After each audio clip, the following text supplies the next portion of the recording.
Tell me about yourself. বিভিন্ন সময়ে বিভিন্ন ক্ষেত্রে এই কমন প্রশ্নটার সম্মুখীন আমাদের প্রায় সকলকেই হতে হয়।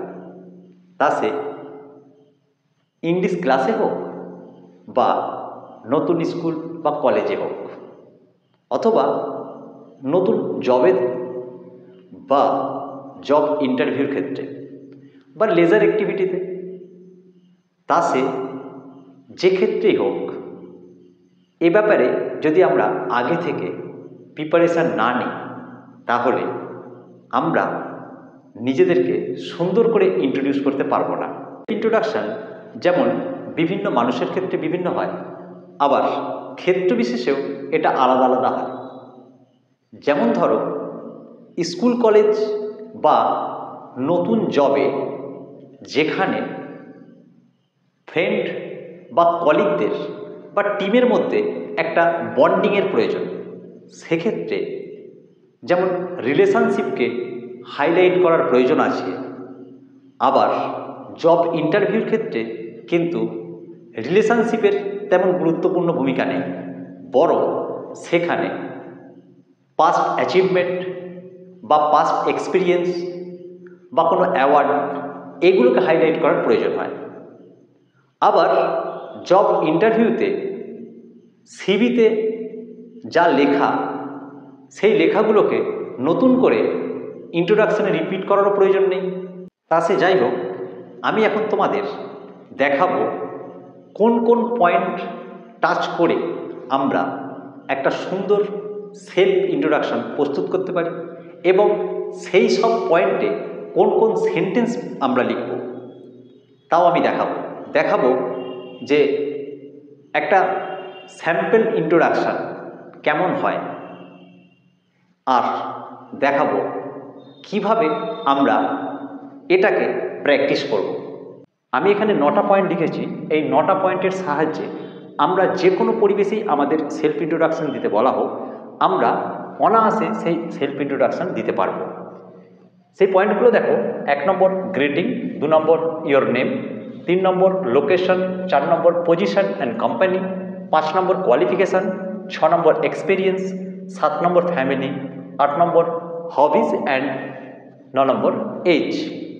এবার আমি প্রত্যেকটা পয়েন্টে কী ধরনের সেন্টেন্স আমরা ব্যবহার করব এবং কোন কোন কমন মিস্টেক, যেগুলো আমরা কখনোই মিস্টেক করব না, সেগুলো নিয়ে আলোচনা করব। দেখো, 1 নম্বর আমি লিখেছি গ্রিটিং। 1 নম্বর পয়েন্টে গ্রিটিং, যেখানে আমি দেখেছি ফর্মালি গ্রিটিংয়ে আমরা কোন জিনিস দিয়ে শুরু করব, আবার ইনফর্মালি বা কোন জিনিস দিয়ে শুরু করব।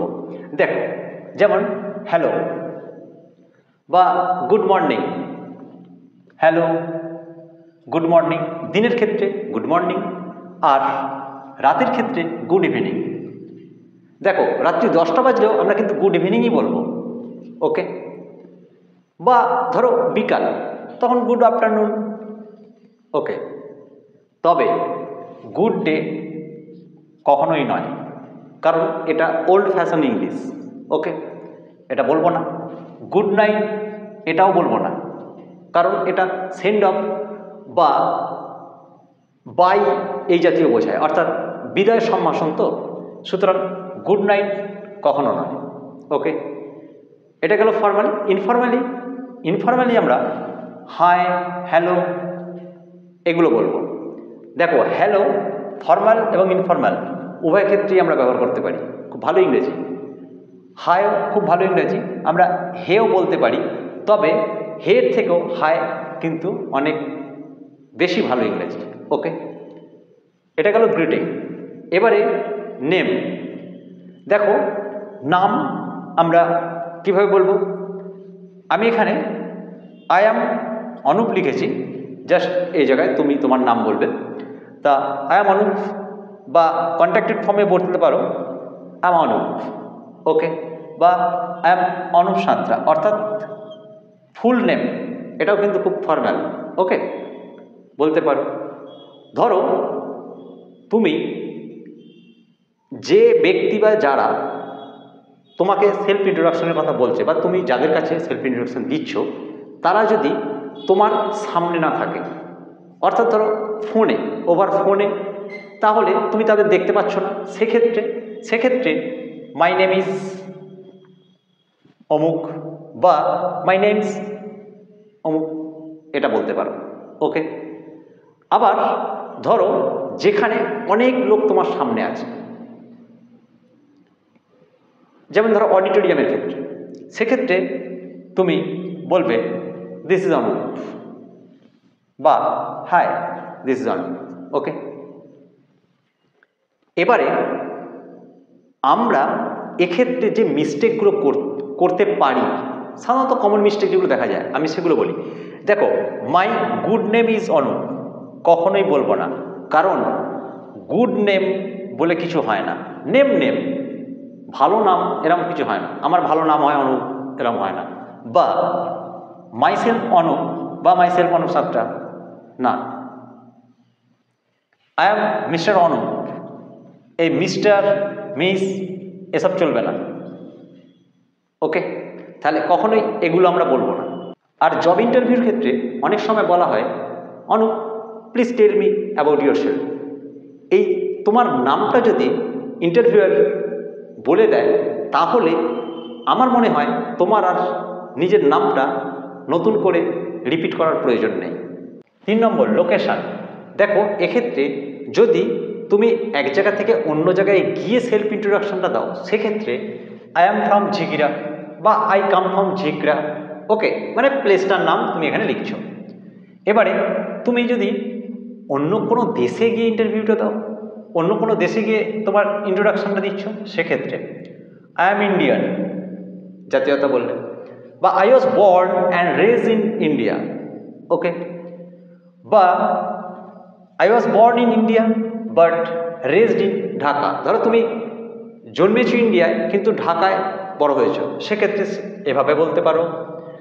বা I grew up in Howrah, আমাদের দেশের মধ্যেই, I grew up in Howrah but now live in Kolkata. হাওড়ায় বড় হয়েছি কিন্তু এখন কলকাতায় থাকি। ওকে, বা I am originally from Howrah but I am now based in Kolkata. Okay, এভাবে। বা যদি অনেক দিন ধরে কলকাতায় আছো এরকম হয়, I have been living in Kolkata for 3 years, for 3 years or তুমি যতদিন আছো সেটা বলবে। ওকে, বোঝা গেল? তাহলে আমি এই জায়গাগুলো, তুমি প্লেসগুলো চেঞ্জ হতে পারে কিন্তু সেন্টেন্সগুলো এরকমই হবে। ওকে, সিচুয়েশনের উপর ডিপেন্ড করবে কোন সেন্টেন্স তুমি ব্যবহার করবে। Okay, I have spend the past few years in Kolkata, এটাকেই আবার তুমি এভাবে বলতে পারো।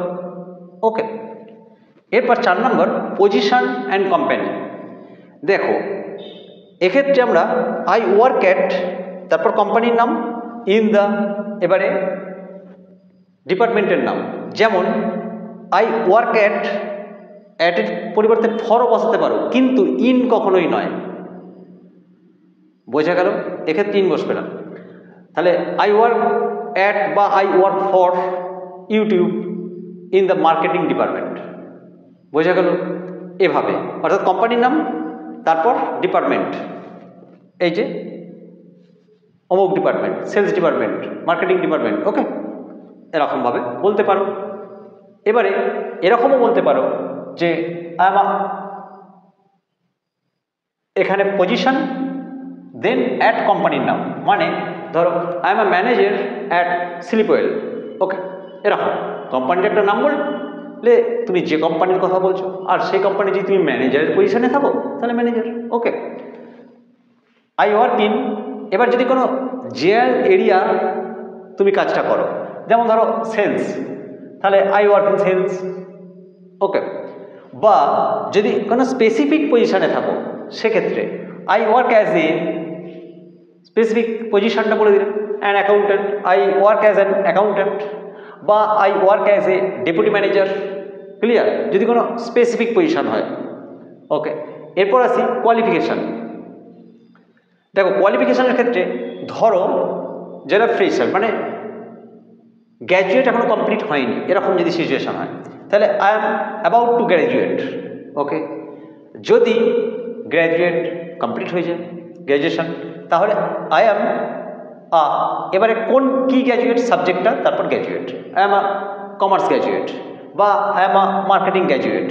ওকে, বা এরকমভাবে বলতে পারো I have a BA degree or bachelor of arts degree, তারপর তুমি সাবজেক্টটা বলতে পারো ইন মার্কেটিং বা যে কোনো সাবজেক্টে, তাহলে ব্যাচেলার ডিগ্রি এইভাবে বলতে পারো।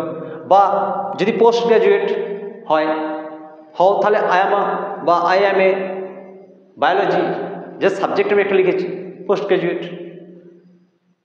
বা আই এম, তুমি একটা কোনো কোর্স করছো সেটা যদি বোঝাতে চাও, বলতে চাও I am currently taking a course in অমুক সাবজেক্ট। এখানে আবার দেখো এই ইন, আমি এখানে ইন ম্যাথ লিখেছি বলে ইন বললাম। I am currently taking a course in math. দেখো কোর্স যখন তুমি বলছো, কোর্স ইনও হয় আবার কোর্স অনও হয়। কখন ইন হবে, কখন অন হবে? যখন থিওরিটিক্যাল কোনো সাবজেক্ট হবে, মানে থিওরিটিক্যাল সাবজেক্ট হলে ইন, আর যদি প্র্যাকটিক্যাল কোনো সাবজেক্ট হয় তখন অন।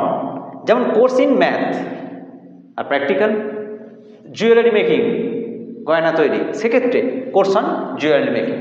ওকে, তাহলে ইন আর অন বোঝা গেল। আর যদি আমি এরকমভাবে বলি আই এম টেকিং আ, সাবজেক্টের নাম বলে কোর্স পটারি, তাহলে I am taking a pottery course হলো। এক্ষেত্রে কিন্তু তোমার এখানে কোনো প্রিপোজিশনের ব্যাপার নেই। যদি এভাবে বল, প্রিপোজিশনের সমস্যা আছে সে এভাবে বল, বোঝা গেল। এবারে দেখো আমরা যদি একটা টাইম মেনশন করে কোর্স যেগুলো হয় সেরকমভাবে বলি যে I have completed 30 hours course in বা অন বলে সাবজেক্টের নাম, ঠিক আছে। 30 ঘন্টার বেসিক ইংলিশ গ্রামার কোর্স করেছো বলতে পারো। বা 72 আওয়ার অমুক কোর্স সাবজেক্টের নাম বলে, বা 3 ডে সাবজেক্টের নাম বলে অমুক কোর্স, ঠিক আছে, সাবজেক্ট দিয়ে কোর্স এরম বলতে পারো। কিন্তু এক্ষেত্রে একটা জিনিস মাথায় রাখতে হবে যে আমরা অনেক সময় বলি I am doing BM from IIMS, এরকম আমি জাস্ট একটা নাম লিখেছি।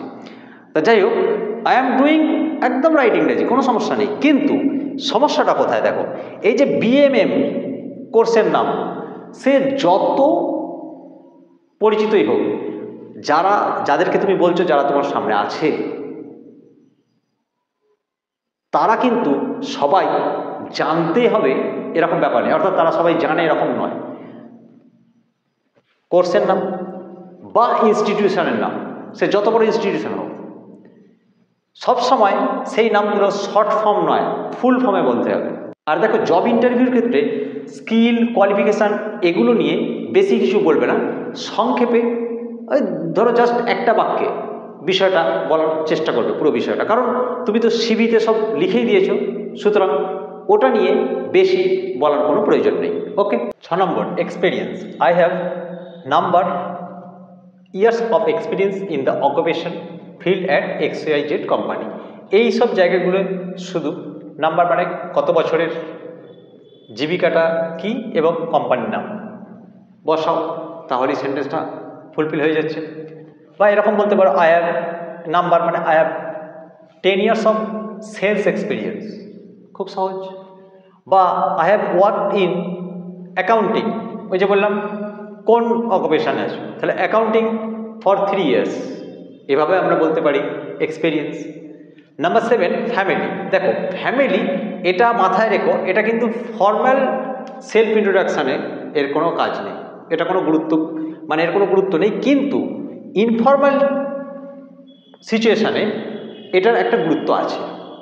ওকে, ধরো আমরা যেখানে শিক্ষাক্ষেত্র, কর্মক্ষেত্র, মানে যেখানে আমাদের বন্ধুবান্ধব বা পরিচিতি বাড়াতে হবে, নতুন জব, সেখানে একটা বন্ডিং তৈরি করতে হবে, ঠিক আছে, শিক্ষাক্ষেত্র, কর্মক্ষেত্র একটা বন্ডিং তৈরির দরকার। সেক্ষেত্রে এই ফ্যামিলি, এই যে পয়েন্টটা, এটা গুরুত্বপূর্ণ, অর্থাৎ এটা ইনফর্মালি গুরুত্বপূর্ণ, ঠিক আছে। এবার দেখো সেক্ষেত্রে আমরা কি বলতে পারি, ধরো আই হ্যাভ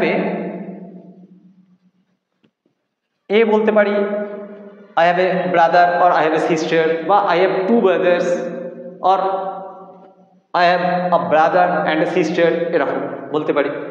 এবার আমরা যদি কজন ভাই, কজন বোন এইরকম, বা আমার ফ্যামিলিটা কত বড়, এই জাতীয় না বলতে চাই, ঠিক আছে, যদি আমরা চাই আরেকটু ভালো, আরেকটু আমি কতটা ইংরেজি জানি এটা শো অফ করতে চাই, ঠিক আছে, সেক্ষেত্রে আমরা এইভাবে ইউজ করতে পারি, we are 5 in our family, okay, বা I am from a family of, নাম্বারটা বলে দিলে 5 4 3, ওকে, বা we are a family of number বললে, বা এরকম বলতে পারো যেখানে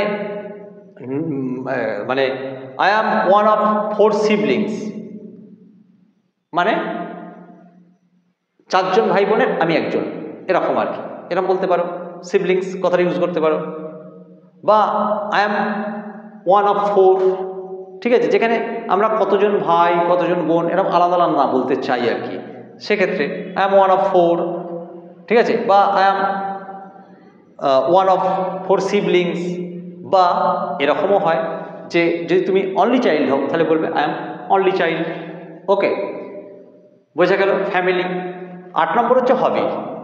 হবিজ, এই পয়েন্টটায় আমরা এরকম বলতে পারি I really like or I really enjoy বলে তুমি তোমার হবি, যেমন রানিং হতে পারে, টেনিস হতে পারে, চেস হতে পারে ইত্যাদি। বা I am a big fan of, এই বিগ ফ্যান অফ এটা একটা সুন্দর ফ্রেজ ব্যবহার করতে পারো, I am a big fan of, এবার হবিটার নাম, ওকে। বা আই এম আ কিন বলে হবি, আই এম আ কিন রানার, ঠিক আছে, বা টেনিস প্লেয়ার ইত্যাদি এরকম বলতে পারো, নাউন হিসাবে ইউজ করতে পারো। এরপর এজ, এই এজ অনেক জায়গায় অনেকেই হয়তো এড়িয়ে যায়, আবার যদি আমরা এই এজটা বলার প্রয়োজন থাকে সেক্ষেত্রে আমরা এভাবে বলতে পারি I am number years old, অর্থাৎ নাম্বারটা এখানে বলবো, ঠিক আছে, ঠিক আছে, 30 ইয়ার্স ওল্ড, ওকে, বা আই অ্যাম 22, এটা বলা একদম এজকেই মিন করে।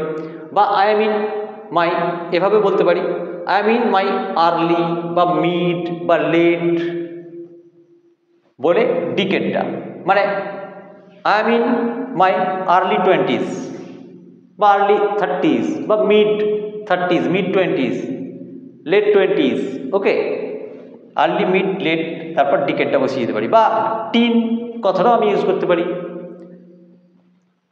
বা আমরা এটাকে একদম দেখো এভাবেও বলতে পারি I am a 30 something account, এই কথাটার মানেও কিন্তু একই, 30 বছর এবং মানে অ্যাকাউন্টেন্ট আর কি, ওকে।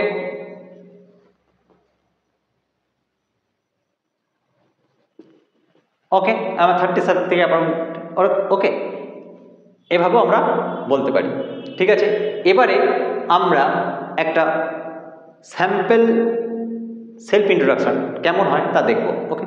Good morning everyone, my name is Anu and I am a 45 years old become graduate from Calcutta University. I now work as an English tutor. I am a big fan of listening to music and watching cricket. I am excited to be here with all of you. Self introduction দেওয়ার সময় যে কথাগুলো আমাদের অবশ্যই মনে রাখতে হবে, না হলে আমরা আমাদেরকে সুন্দরভাবে ইন্ট্রোডিউস করতে পারবো না, সেগুলো হলো বডি ল্যাঙ্গুয়েজ। দেখো আমাদের বডি ল্যাঙ্গুয়েজ কিন্তু একটা আলাদা রকম কথা বলে, তাই তো, তাহলে আমাদের বডি ল্যাঙ্গুয়েজ যেন একটা সুন্দর হয়, ঠিক আছে, কখনো জড়সড় হয়ে থাকা হাতগুলোকে আমরা মুঠো করে রাখা, বা একটা দেখলেই যেন একটা টেনশানে আছি বলে ফিল হচ্ছে এরকম না মনে হয়। মানে বডি ল্যাঙ্গুয়েজ খুব স্বাভাবিক হতে হবে, একদম ফ্রিলি তোমাকে থাকতে হবে এবং তোমাকে নিজেকে ইন্ট্রোডিউস করতে হবে, ওকে। তাহলে বডি ল্যাঙ্গুয়েজ ঠিক হতে হবে, স্মাইল, একটা হালকা স্মাইল থাকতে হবে এবং আই কন্ট্যাক্ট হতে হবে। দেখো সামনে তুমি যাদের কাছে তোমাকে সব করছো তাদের দিকে তুমি তাকালে অন্যদিকে তাকিয়ে আছো এদিক ওদিক, সেটা তো ঠিক না, তাহলে আই কন্ট্যাক্ট থাকতে হবে ঠিক মতো। এবং তোমাকে যেন মনে হয় তুমি খুব কনফিডেন্ট মনে হয়, অর্থাৎ তোমার মধ্যে একটা ভরপুর কনফিডেন্স থাকতে হবে। ওকে, আর কি ক্ল্যারিটি থাকতে হবে, মানে একদম তুমি যা বলছো সামনের লোকেদের যেন কোনো রকম বুঝতে অসুবিধা না হয়। ওকে, একদম সব পরিষ্কার পরিচ্ছন্ন বলতে হবে। ঠিক আছে, use simple and short sentence, এবং এর জন্য তোমরা সবসময় ছোট ছোট বাক্য ব্যবহার করো এবং খুব সিম্পল সেন্টেন্স ব্যবহার করো। ঠিক আছে, সিম্পল এবং শর্ট সেন্টেন্স। আর কি শো এনথুসিয়াজম, অর্থাৎ তোমার মধ্যে যেন একটা পজিটিভ ভাইব্রেশন থাকে, অর্থাৎ যেন একটা ভরপুর এনার্জেটিক হতে হবে, মানে যেন তোমাকে এনার্জেটিক মনে হয়। ওকে, কারণ এটা খুব গুরুত্বপূর্ণ, বিশেষ করে ইন্টারভিউর ক্ষেত্রে খুব গুরুত্বপূর্ণ একটা ব্যাপার। ঠিক আছে, কারণ একজন তোমাকে এমপ্লয়ি হিসেবে রাখবে কি রাখবে না অনেকটা মানে বেশিরভাগটা ডিপেন্ড করে এই প্রশ্নটার উপর। ঠিক আছে, সুতরাং একদম তোমাকে তোমার ভেতরে একটা ভরপুর এনার্জি, ঠিক আছে, পজিটিভ ভাইব্রেশন যেন একটা পজিটিভ এনার্জি বেরোচ্ছে এরকম মনে হয় তোমার মধ্যে। এবং রিলিভেন্স হতে হবে, প্রাসঙ্গিক হতে হবে। যে পরিবেশে তুমি নিজেকে শো অফ করছো বা ইন্ট্রোডিউস করছো সেই পরিবেশটা মাথায় রেখে একদম সঠিক তোমার ইন্ট্রোডাকশান আগে প্রিপেয়ার করতে হবে। ওকে, আগে তৈরি করে নিতে হবে। এবারে এটা তো গেল, এরপর এটা আমি আগেই বলেছিলাম যে প্র্যাকটিস করতে হবে। দেখো, প্রথমে আগে লিখে নিয়ে ভালো করে মুখস্থ করতে হবে, মুখস্থ করে মানে শুধু অনুশীলন করতে থাকো। ওকে, দেখবে